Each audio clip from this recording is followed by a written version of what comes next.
Science journalists like me are well placed to address climate misinformation and disinformation.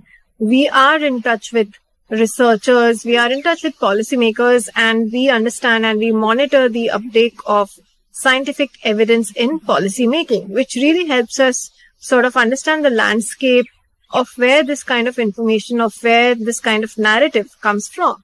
Now, one of the ways that climate misinformation, disinformation sort of impacts public behavior is through narrative setting. One of the narratives that's been set actually is planting trees to solve the climate crisis.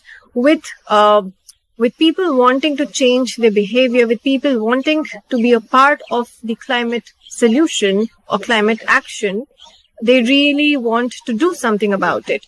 And one of the ways that they want to solve the climate crisis is plant trees. Now, planting trees, of course, has benefits, but it is now widely accepted that planting trees alone won't solve the climate crisis. So, in fact, what we have been told by scientists, is that planting wrong trees in wrong places may in fact have detrimental impacts on that particular landscape and actually reverse gains, that we may have from green campaigns.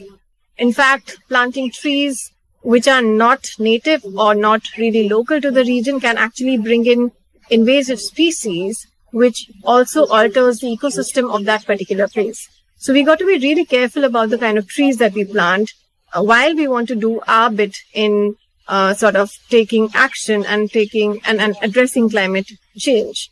What we clearly know is that we need to have actions to reduce greenhouse gas emissions from all sectors, from industries, from manufacturing, from the power sector. So there's just not one single way to go about it, but there are multiple ways. But planting trees alone definitely won't solve the climate crisis.